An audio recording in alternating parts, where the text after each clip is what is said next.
কবির ভাষায় বই পুস্তকে পড়ে আসছিলাম যে এই পৃথিবীতে যাহা কিছু কল্যাণ কর, অর্ধেক তার গড়িয়াছে নারী, অর্ধেক তার নর। নারীর সহযোগিতা ছাড়া পুরুষ কিছুই করতে পারে না। এই নারী কিন্তু আল্লাহর রহমত, আবার আল্লাহর গজব।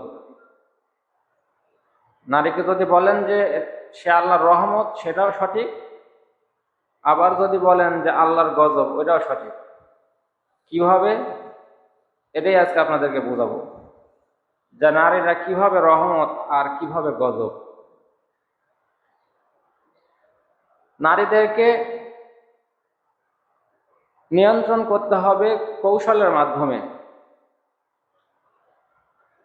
যদি তাদেরকে পিটিয়ে মারধর করে কৌশলে তাদেরকে বশে আনতে চান, সম্ভব না।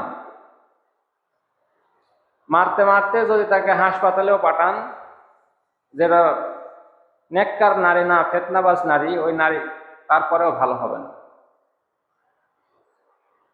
আমাদের সিংড়াতে গত 2 দিন আগে, সিংড়ার ডাহিয়া সম্ভবত, গর্ভবতী এক মহিলাকে স্বামী কুপিয়ে হত্যা করেছে। পেটের মধ্যে বাচ্চা আছে এই মহিলার। তাহলে আমি যে শিক্ষাটা দিতেছি, এই শিক্ষাটা ওর ভিতরে ছিল না। এই জন্যই তো বললাম যে মানে কথা বলবো কাদের সাথে, আপনারাই তো নাই। এই কথা শুরু করার কথা ছিল আরো 10 মিনিট আগে, সে কথা শুরু করলাম আরো 10 মিনিট পরে। কেউ নাই। আমি যখন শুরু করি, শুরু করার 5 মিনিট পরেও কেউ নাই। ওইখানে একজন ছিল আর এখানে একজন ছিল। ফাঁকা মাঠে তো আর খালি মসজিদের মধ্যে কথা বলা যায় না। যদি তাই বলা লাগে তাহলে নামাজ পড়ে দরজা জানালা আটকায় যায়, আমি একে আগে বলবো। তাহলে নারীদেরকে যদি মনে করেন যে প্রহার করে করে তাদেরকে আপনি কন্ট্রোল করবেন, পারবেন না। তাদেরকে কন্ট্রোল করতে হবে কৌশলের মাধ্যমে, হিকমতের মাধ্যমে। একজন মানুষ, সে একটা বিয়ে করছে, তার এই বউটা আগে অনেক কয়টা সংসার থেকে সে ছুটে আসছে, কোনো সংসারই করতে পারে না, এতই বজ্জাত মহিলা। তো সেই ছেলেটা জেনে শুনে ওই মেয়েটাকে আবার বিয়ে করছে। যদি আমি তাকে ভালো বানাইতে পারি তাহলে আমি আল্লাহর রহমত পাবো, এটা আমার জন্য ভালো হবে।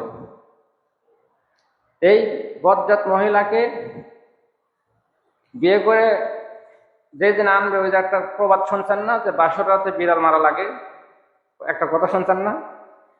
তো ও এটা অ্যাপ্লাই করছে। সে সবকিছু আগে সিস্টেম করে রাখছে। বউকে নিয়ে বাড়ির মধ্যে যখন ঢুকবে, তো ওইখানে গেটের মধ্যে শরবত টরবত দিচ্ছে, দাঁড়ায় আছে। হ্যাঁ, সে একটা আগে রেডি করা আছে সাইডে। বউয়ের সামনে বলতেছে, কলার গাছ তো বাতাসে নড়তেছে। আমার তো এখন রাগ উঠে যাচ্ছে। বলে, কে? এই যে কলার গাছ নড়তেছে কেন? এই কলার গাছ আর একবার যদি নড়িস তাহলে কিন্তু তোর অবস্থা খারাপ আছে। তারপরও কলা গাছ নড়তেছে। হ্যাঁ, সেটা নিয়ে এসে 2 কোপ মেরে 2 গাছ কাটে হালাচ্ছে। বউ দেখে, নতুন বউ চিন্তা করতে, ওরে সর্বনাশী, কি ডেঞ্জারাস মানুষ রে। বলতেছে যে, যাচ্ছা বলতেছে যে আমার কথার অবাধ্য হলে আমি তাকে কোনোদিনও ক্ষমা করি না। বউ লিয়া ঘরের মধ্যে চলে গেছে। যাওয়ার পরে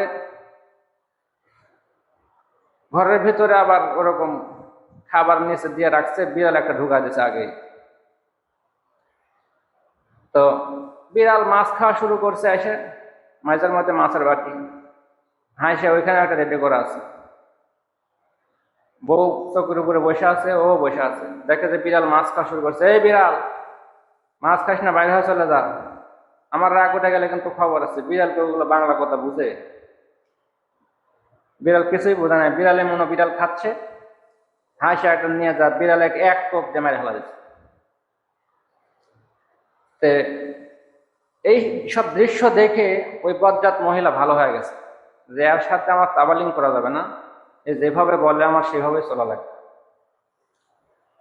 তাহলে এ জাগা মতন কৌশল অবলম্বন করলো। আবার জাগা মতন কৌশল অবলম্বন না করতে পারলে যদি ভুল ঔষধ প্রয়োগ করেন তাহলে বিপরীত হয়ে যাবে। ওরই এক দোস্ত এই ঘটনা শুনে ওর পুরাতন বউ সেই বউয়ের সামনে যায় ওগুলো অ্যাপ্লাই করতেছে।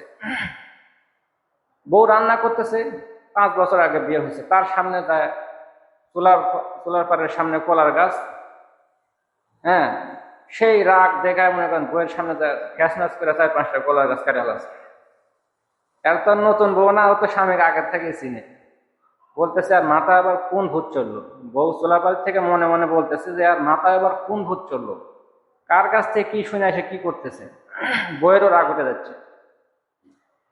এরপর ঘরের মধ্যে যা ও বিড়াল মারবে, হাঁসা একটা সাইড করে রাখছে, বিড়াল নিচে খাবার ফালা রাখছে। বিড়াল এসে খাওয়া শুরু করছে। বিড়াল বলতেছে যে এই বিড়াল খাবার খাইস না, বাইরে চলে যা। বউ তো সাইড থেকে সব দেখতেছে, বলতেছে যে আর অবস্থা আছে খারাপ করবে। কিরম পাগলামি শুরু করছে। বউ ঝাড়ু একটা আগে নিয়ে এসে রেডি করে রাখছে, বুঝতে পারছে যে এই ধরনের কিছু করবে। বিড়ালে যখন কোপ দিবার যাবে, সাইড থেকে ঝাড়ু নিয়ে এসে বউ মাথার মধ্যে স্বামীর বাড়ি বসা দিচ্ছে। কিসের পাগলামি শুরু করছে এগুলা, কার কাছ থেকে কি শুনে আসছ? এই জন্য সংসার জীবনটা কৌশলের মাধ্যমে আমাদের চলতে হবে। কোথায় কি মেডিসিন প্রয়োগ করা লাগবে, কোথায় কোন ঔষধ প্রয়োগ করা লাগবে, এটা আমাদের বুঝে শুনে পদক্ষেপ ফেলতে হবে। মুসলমান ইমানদার ভাইরা রে আমার, পুরুষদের 2টা সবক আর নারীদের 2টা সবক। পুরুষদের 2টা সবক হলো সংসারের কর্তাগিরি করবে পুরুষেরা, আর 2 নম্বরে সংসার পরিচালনা করতে গিয়া পরামর্শ করবে পুরুষ বিবের সঙ্গে। আর নারীদের 2টা সবক আল্লাহ রাব্বুল আলামিন বলেন ফাসসালিহাতু কানিতাতুন। নারীদের 2টা সবক আল্লাহ রাব্বুল আলামিন পৃথিবীর নারীদেরকে জানায় দিলেন, ও দুনিয়ার নারীরা, তোমরাও তোমাদের সংসার পরিচালনা করতে গিয়া, তোমাদের স্বামীর সংসার করতে গিয়া তোমাদেরও 2টা সবক, 2টা কাজ। 1 নাম্বার কাজ হলো ফাসসালিহাতুন কানিতাতুন, যারা নেককার নারী হবে 1 নাম্বার কাজ হলো স্বামীর অনুগত্য করা। স্বামী যখন উপস্থিত থাকবে তখন স্বামীর অনুগত্য করবে, এটা হলো 1 নাম্বার সবক। আর স্বামী যখন উপস্থিত থাকবে না, বাড়িতে থাকবে না, বাহিরে থাকুক আর প্রবাসী থাকুক, স্বামী যখন অনুপস্থিত থাকবে, হাফিজাতুল লিল গায়বি বিমা হাফিজাল্লাহ, স্বামী যখন অনুপস্থিত থাকবে তখন 3টা কাজ নারীদের। তাহলে 1 নাম্বার নারীদের শিক্ষা হলো, সবক হলো অনুগত্য করবে স্বামীর। স্বামীকে খুশি রাখা হলো নারীদের 1 নাম্বারের কাজ। একজন সন্তানের কাছে যেমন তার আব্বা আম্মার দাম বেশি, নারীর কাছেও তেমন তার স্বামীর দাম বেশি। ওই নারীর সন্তান যেমন, ওই নারীর সন্তানের কাছে নারীটা যেমন সম্মানী, ওই নারীর কাছে তার স্বামীটাও তেমন সম্মানী।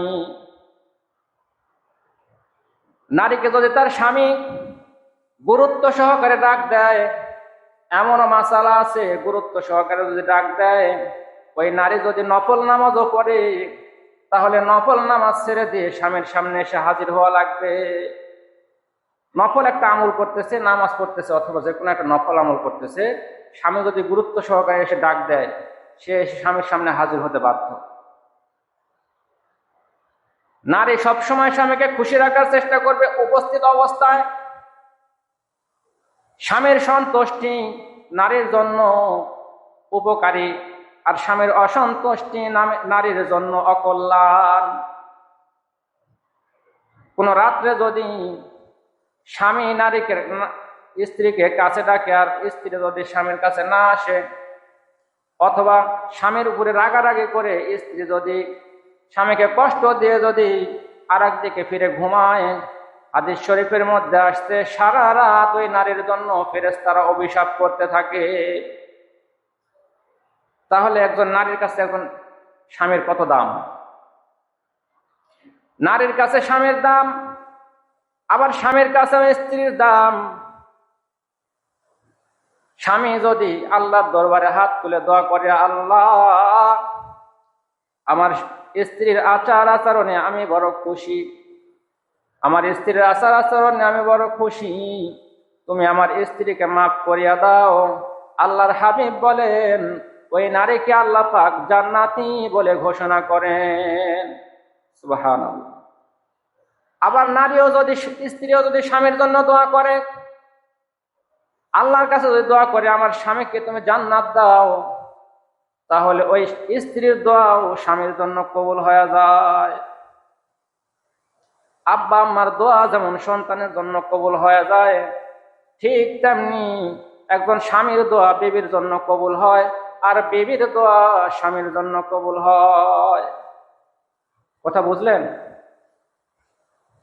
পৃথিবীতে যদি কোনো বড় পীর থাকে, কোনো বড় আলেম থাকে, ওলি থাকে, তাহলে একজন বিবির কাছে তার স্বামী। স্বামী যত খারাপই হোক, ফেরাউনের চাইতে তো আর খারাপ না। স্বামী যত খারাপই হোক, স্বামীর অনুগত্য করতে হবে 1 নাম্বার সবক। স্বামী উপস্থিত থাকায় স্বামীর অনুগত্য করা লাগবে, নাফরমানি করা যাবে না। আল্লাহর নবীর সাহাবীদের সামনে একটা উট এসে আল্লাহর নবীর পায়ের মধ্যে সেজদা করলো। সাহাবীরা ডাক দিয়ে বলে, ইয়া রাসূলুল্লাহ, এই যে উট এসে আপনার পায়ে সেজদা করলো, আমরাও আপনার পায়ে সেজদা করতে চাই। জঙ্গলের একটা পশু প্রাণী এসে আপনাকে সেজদা করলো, আমরাও আপনাকে সেজদা করতে চাই। নবীজি ডাক দিয়ে বললেন, না না, মানুষ হয়ে মানুষের পায়ে সেজদা করা জায়েজ নাই। যদি মানুষ হয়ে মানুষের পায়ে সেজদা করা জায়েজ থাকতো, তাহলে আমি পৃথিবীর সকল নারীদেরকে বলে দিতাম, তোমরা তোমাদের স্বামীর পায়ে সেজদা করো। নারীর কাছে স্বামীর কেমন দাম। আল্লাহর নবীর আরেক সাহাবী মুয়াজ রাদিয়াল্লাহু তাআলা, তিনি শামে এসে দেখলেন ইহুদি খ্রিস্টানরা, তাদের যে আলেম আছে, ইমাম আছে, ধর্ম যাজক আছে, এই ধর্মগুরুকে তারা সেজদা করে। কেন করো? বলে সম্মান করে করি। বলে সম্মান করে যদি করো, তাহলে তোমাদের এই ধর্মগুরুর চাইতে আমাদের নবী মুহাম্মদ সবচাইতে সেজদা পাওয়ার যোগ্য। এই মুয়াজ রাদিয়াল্লাহু তাআলা আনহু এসে নবীর পায়ে সেজদা করতেছে। নবীজি ডাক দিয়ে বলে, রে মুয়াজ, কি হইল, কি করো? মুয়াজ ডাক দিয়ে বলে, হুজুর, আমি শাম দেশে দেখে এসেছি, ইহুদি আলেমরা, ওই যে বনি ইসরায়েলের যে ইহুদি খ্রিস্টানরা, তারা তাদের ধর্মগুরুর পায়ে, তাদের যে আলেম আছে তাদের পায়ে সেজদা করতেছে, বলে সম্মানের সেজদা। নবীজি ডাক দিয়ে বলেন, রে মুয়াজ, তারা মিথ্যা বলেছে, তারা প্রতারণা করেছে। যেমন করে তারা তাদের কালামকে পরিবর্তন করেছে, যেমন করে তারা তাদের ধর্মগ্রন্থকে পরিবর্তন করে ফেলেছে, ঠিক তেমন করে তারা মিথ্যা কথা বলেছে। রে মুয়াজ, শোনো, মানুষ হয়ে মানুষের পায়ে সেজদা করা জায়েজ নাই। মানুষ হয়ে মানুষের পায়ে যদি সেজদা করা জায়েজ থাকতো, তাহলে আমি পৃথিবীর সমস্ত নারীদেরকে বলতাম, হে নারীরা, তোমরা তোমাদের স্বামীর পায়ে সেজদা করো। স্বামীর কত দাম, একজন বিবির কাছে স্বামীর কতখানি দাম। দুনিয়ার নারীরা শুনে রাখো, আল্লাহ রাব্বুল আলামিন যে সবক তোমাদেরকে দিয়েছে, আল্লাহর সবক যদি তোমরা গ্রহণ করো তাহলে তোমরা সফল। আর আল্লাহর সবক যারা গ্রহণ করবে না, তারা দুনিয়াতেও বিফল, আখিরাতেও বিফল। 1 নাম্বার সবক হইল, স্বামী উপস্থিত অবস্থায় তাকে খুশি রাখবে যেমন করেই হোক, এটাই হলো তার 1 নাম্বার কাজ। 2 নাম্বার কাজ, স্বামী যখন অনুপস্থিত থাকবে, ওয়াল হাফিজাতু লিল গায়বি বিমা হাফিজাল্লাহ, স্বামী যখন উপস্থিত থাকবে না, অনুপস্থিত থাকবে, ঢাকায় থাকুক আর বিদেশে থাকুক, অনুপস্থিত স্বামীকেও খুশি করার জন্য নারীর 3 কাজ। উপস্থিত স্বামীকেও খুশি করা লাগবে, নারীদের সবক 2টা, উপস্থিত স্বামীকেও খুশি করা লাগবে, অনুপস্থিত স্বামীকেও খুশি করা লাগবে। উপস্থিত স্বামীকে খুশি করবে কিভাবে? তার আচার আচরণ ব্যবহারের মাধ্যমে স্বামীকে খুশি করা লাগবে। সাজগোজ করে স্বামীর সামনে সামনে প্রদর্শন করা লাগবে নিজেকে। আমাদের নারীরা কি স্বামীর সামনে সাজগোজ করে নিজেকে প্রদর্শন করে? কয়জন মানুষ হাত তুলে বলতে পারবে যে হুজুর আমার স্ত্রী সন্ধ্যাবেলা করে সাজে, তারপর রাত্রেবেলা সাজগোজ খুলে ফেলে? কয়জন স্ত্রী তার স্বামীর জন্য সাজে? স্বামীর সামনে পেতনির মতো পাতলা কাপড় চিরা কাপড় পিনতে পেতনির মতো হয়ে থাকে, আর যখন বাহিরে যায় তখন সাজতেই লাগে 2 ঘন্টা। তার মানে বোঝা গেল এটা রহমতি নারী না, এটা হলো গজবী নারী। ও স্বামীর জন্য সাজে না, ও পর পুরুষদের জন্য সাজে। পর পুরুষদের জন্য সাজা, এমনকি আতর সেন্ট ব্যবহার করেও সে বাহিরে যেতে পারবে। তুমি সেন্ট ব্যবহার করবা, তুমি সোনাদানা ব্যবহার করবা, সাজগোজ করবা, রাত্রেবেলা বাড়িতে স্বামীর সামনে, বাহিরে সাজগোজ করা কোনো জায়েজ নাই। তাহলে নারীদের 1 নাম্বার সবক হলো স্বামী উপস্থিত অবস্থায় স্বামীকে খুশি রাখবে যে কোনো ভাবেই হোক।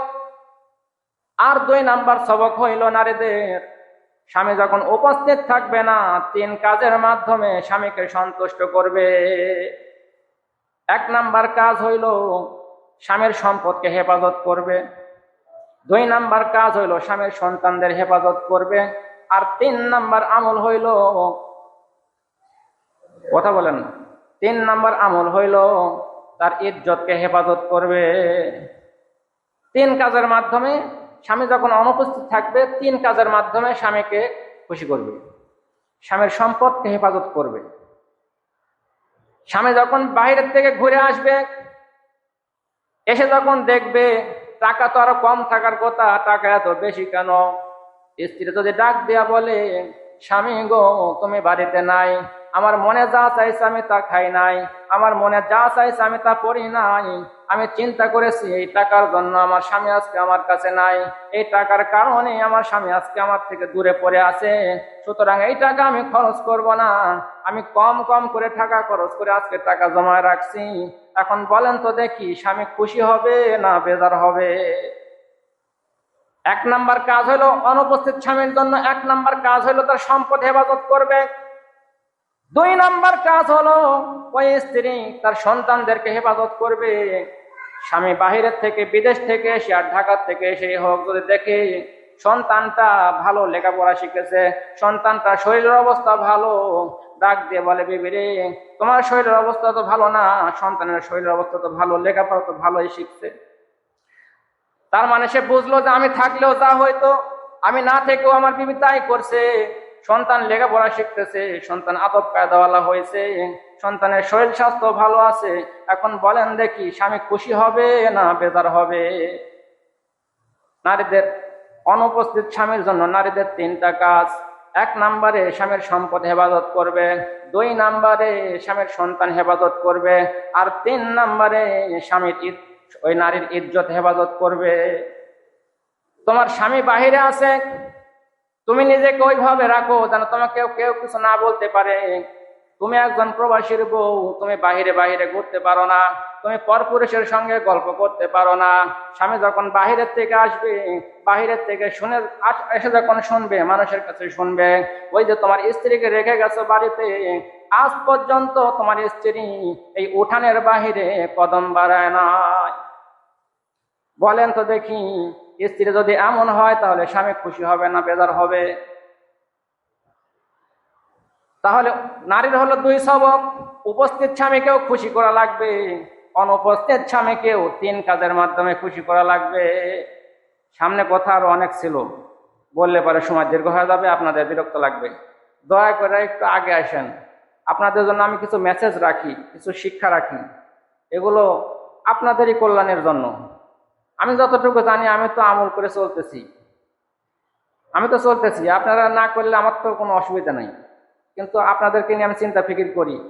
একটা একটা করে যদি শিখতে পারেন, একটা একটা করে যদি জীবনে অ্যাপ্লাই করতে পারেন, আমল করতে পারেন, ফেতনার যুগ ভাই।